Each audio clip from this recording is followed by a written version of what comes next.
इसी तरह हालात रहे, उसी तरह ये सरकारें हमारे पे जुल्म करती रहे, उसी तरह जातिवाद पर रोटियां सेकती रहीं और इसी तरह लोग गफलत की नींद सोते रहे, तो मुझे तो नहीं लगता कम होगा। लेकिन अगर ऐसे अवेयर रहे, किसी पे भी जुल्म हुआ, तमाम समाज अगर निकल कर आते हैं तो पूरी उम्मीद है कि हम इंशाल्लाह एक दिन ज़रूर जीतेंगे। अयोध्या के कुछ संत हैं जो राजेंद्र पाल गौतम को मारने की धमकी दे रहे हैं जान से। बिल्कुल, उन लोगों को लगता है ना कि उन लोगों ने क्या सोच रखा है कि दलितों के साथ हम कुछ भी करें, मुसलमानों के साथ हम कुछ भी करें, सरकार हमारे साथ है। लेकिन वो लोग ये नहीं जानते कि अगर तमाम के तमाम दलित और तमाम के तमाम मुसलमान एक ही प्लेटफॉर्म पर आ जाते तो हमें ज़रूरत नहीं है किसी और नेता की, किसी और पार्टी की।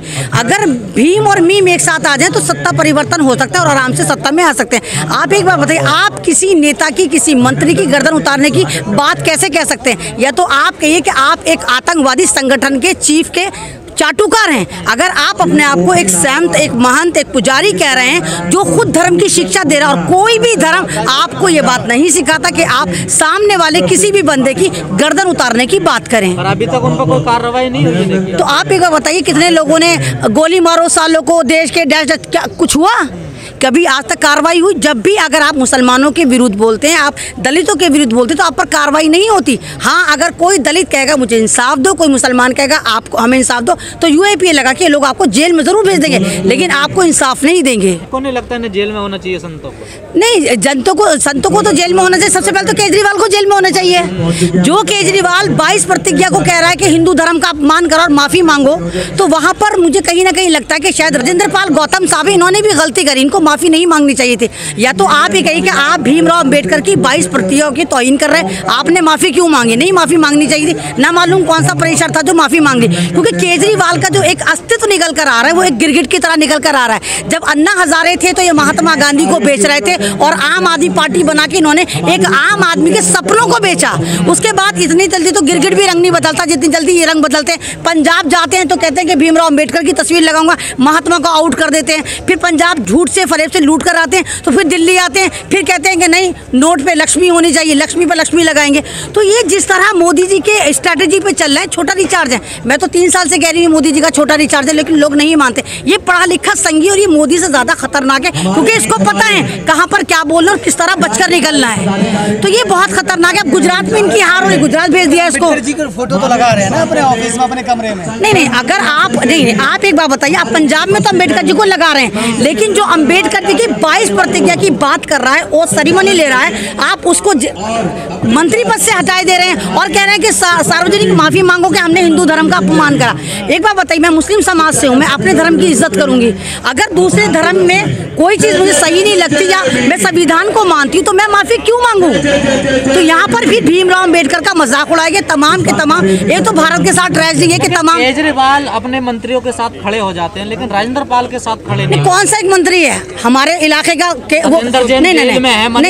आरोप है उनके साथ तो नहीं, हमारे इलाके का एमएलए अमानत 12 दिन जेल में रहकर आया। किसने ट्वीट करा? कुछ नहीं करा, कुछ नहीं करते, किसी के साथ नहीं खड़े रहते। ये किसी के साथ? भाई मैं बनी हुई थी वहाँ पर, मैं वहीं रहती हूँ, ओखला की रहने वाली हूँ, मैं आवाज उठा रही थी, कोई नहीं थे। निकलने के बाद ट्वीट भी नहीं करा। तो ये साथ नहीं है, ना ये मुसलमानों के साथ है, ना दलितों के साथ है, ये सत्ता के साथ है। ये भी बिल्कुल उसी नैरेटिव पे चल रहा है कि ये उद्योगपतियों को अपने साथ ले रहे हैं। तो ये सारा ड्रामा है। जिस तरह गुजरात में आप देखिए कि एक के बाद एक इनके मंत्री बीजेपी में चले जा रहे हैं, लेकिन नैरेटिव ये सेट कर रहे हैं कि BJP versus Kejriwal, BJP versus Kejriwal. Kejriwal Gujarat में भी मुंह की खाएंगे। और आप देखिए, शायद आप लोगों को नहीं पता, कल सरदारों का जत्था गुजरात पहुंचा है, जो चीख के कह रहा है ओए बावले मत बना, पंजाब में हमें बावला बना कर आया है। तो ये मीडिया नहीं दिखाएगा है, वो वीडियो वायरल हो रही सोशल मीडिया पर, लेकिन मीडिया ही दिखाएगा केजरीवाल जीत रहा है, केजरीवाल जीत रहा है, केजरीवाल जीत रहा है। क्योंकि अब सोशल मीडिया भी कहीं ना कहीं गुलाम होता जा रहा है। कुछ ना कुछ इनको पार्टियां खरीद लेती है और वो उन्हीं का नैरेटिव, उन्हीं का एजेंडा जाकर दिखाना शुरू कर देते हैं। संत धमकी दे रहे हैं, ये तो परमहंस हैं, माने जाने वाले अयोध्या के संत हैं। मैं तो उनको इंसान ही नहीं मानती। आप परमहंस कह दो, ये कह दो, जो इंसान दूसरे इंसान को मारने की बात करता है, तो अगर कोई इंसान एक इंसान को मारता है तो उसने इंसानियत का कत्ल करा, तो वो तो इंसान ही नहीं है। अब आप चोला पहन के बैठ जाओ, चाहे मस्जिद का इमाम बन जाओ, चाहे मंदिर के जाके महंत बन जाओ, अगर आप किसी को मारने की, उसकी मुंडी उतारने की बात करते हो, उसकी गर्दन काटने करने की बात करते हो, आप इंसान भी नहीं हो,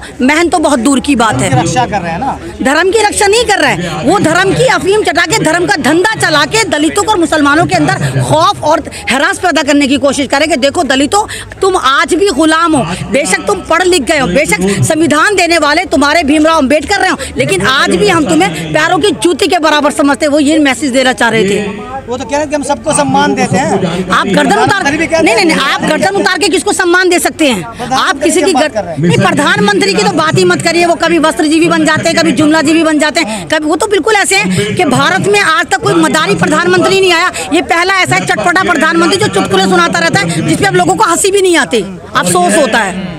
कह रहे हमारे देवी देवताओं का अपमान किया राजेंद्र पाल गौतम ने। नहीं, राजेंद्र पाल गौतम ने क्या कहा? उन्होंने कहा कि हम बाबा साहब अम्बेडकर की 22 प्रतिज्ञाओं की शपथ लेते हैं। वहाँ देवी देवताओं का अपमान कहाँ गया? भीमराव अम्बेडकर ने आपको निकाला, आपको पढ़ना सिखाया, आपको पहनना सिखाया, आपके खाने के लिए फाइट करी, तो वो उन्होंने कौन सा धर्म अपनाया था? बौद्ध धर्म अपनाया था। अगर वो बौद्ध धर्म की तरफ दलित लोग जा रहे हैं तो ये कौन होते हैं आपको?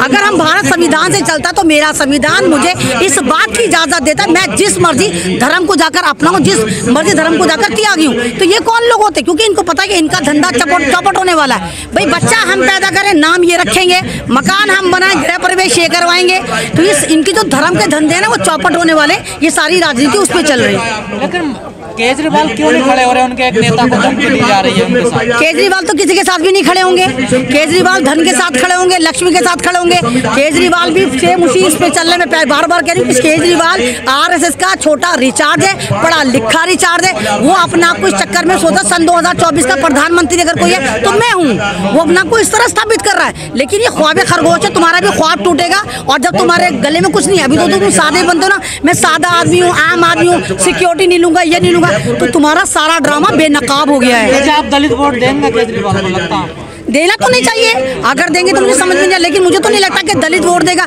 मुझे तो ये भी पता कि मुसलमान भी वोट नहीं देगा उनको। अब मुसलमान भी छिटक चुके हैं उनसे। गुजरात जाते बिल्किस की बात नहीं करते, गुजरात जाते मोरबी ब्रिज की बात नहीं करते, गुजरात जाते इंसानियत की बात नहीं करते, लक्ष्मी पर लक्ष्मी लगाएंगे। अरे हमारी करेंसी क्या है? लक्ष्मी है। बावलापन्नी आप कह रहे हैं, लक्ष्मी को लक्ष्मी चिपकाएंगे आप। तो ये बेवकूफ बना रहे हैं, लोगों के इमोशन से खेल रहे हैं, धर्म की अफीम चटाकर फिर बीजेपी वाले एजेंडे पे चलने की कोशिश कर रहे हैं। केजरीवाल को भी लग गया कि जैसे भाजपा जो है धर्म के नाम पर वोट बटोरती है, तो केजरीवाल को रास्ता लग रहा है कि आसान रास्ता है जिससे हम आगे पहुंच सकते हैं। नहीं, आप बताइए ना, एक चीज से आप एक आदमी को एक ही बार बेवकूफ बना सकते हैं ना? 8 साल से प्रधानमंत्री मोदी इनकी पार्टी बना रही है आपको बेवकूफ। उसी एजेंडे पे दोबारा कोई आपको कैसे बेवकूफ बना सकता है? तो जनता जाग चुकी है, जनता को समझ में आ गया कि आरएसएस का छोटा रिचार्ज है, ये मोदी जी के साथ मिलकर काम कर रहे हैं। तो जनता बावली नहीं बनेगी। अगर जनता इनके साथ होती तो आज यहाँ पर प्रोटेस्ट नहीं होता, आप यहाँ पर जंतर मंतर पे खड़े ना होते। अगर वाकई आप लोग केजरीवाल के साथ होते, आप मोदी जी के साथ होते, सरकार के साथ होते, तो आज आप जंतर मंतर पे नहीं खड़े होते। जनता के पास अब चॉइस है कि उनको धर्म का 2 ठेकेदार मिल गया है। नहीं तो जनता ने धर्म मांगा कब है? धर्म जो है हमारे आस्था का मामला है, धर्म मेरा दिल का मामला है, इंसानियत मेरी मामला है, मेरा संविधान मेरी पहचान है। भारत की अगर पहचान है, भारत संविधानिक तरीके से चलता है। तो सब एजुकेशन की, स्वास्थ्य की बात करते हैं, अचानक ये धर्मों पे कैसे आने? कौन सी एजुकेशन की बात करते हैं? दिल्ली के कितने स्कूलों में मैं आपको लेकर चलती हूँ, जहाँ बच्चे नशा भी करते हैं, जहाँ बच्चे तमंचे भी लाते हैं, जहाँ बच्चे चाकू भी लाते हैं। बस खाली स्कूलों को लीपा पोती करने के बाद एजेंडा चेंज नहीं होता। आप एक बात बताइए, एक टीचर जो 5 साल पहले नहीं पढ़ा रहा था, केजरीवाल के आदमी पढ़ाने लग गया। टीचर बदले तो इन्होंने सिस्टम कैसे चेंज करा? इन्होंने सिर्फ बेवकूफ बना के सिस्टम चेंज करा है, वीडियो बना कर दिखा दिया। नहीं तो आपको मैं ओखला के स्कूल में लेकर चलूँ, बदरपुर के स्कूलों में लेकर, जिन स्कूलों में कहेंगे आप मेरे साथ चलिए, मैं आपको दिखा दूँ वहाँ के स्कूल में क्या होता है। आराम से नशा बिकता है, आराम से टीचर भ्रष्टाचार खत्म करना है, उनके नेता भ्रष्टाचार में लिप्त नजर आ रहे हैं। तो वो एक एजेंडा लेकर चले थे, आम आदमी पार्टी। उन्होंने आम आदमी के विकास को बेचा।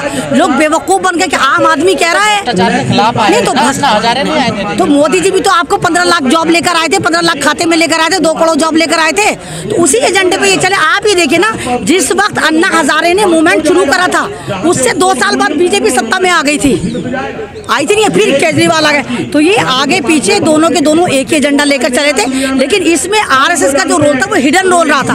आरएसएस फ्रंट पे आके नहीं खेली थी, बैकफुट पर आके खेली थी। और इसी केजरीवाल की वजह से ये मोदी जी हैं वो सत्ता में आए और इस वक्त जो खून चूस रहे हैं वो जाने का नाम नहीं ले रहे हैं। केजरीवाल का चेहरा बेनकाब हो गया। केजरीवाल का चेहरा तो हम 4 साल से बेनकाब कर रहे हैं। मैं तो एनआरसी से बोल रही हूँ, मेरी वीडियो उठा के देखिए। मैं तब से कह रही हूँ छोटा रिचार्ज है आरएसएस का। मैं तो 4 साल से बोल रही हूँ भाई वाली बात। तब लोग मेरा मजाक उड़ाते थे, अब खुद ही कह रहे हो कि हाँ भाई आरएसएस का छोटा रिचार्ज है। हमें पहले ही पता था ये संघी आदमी है।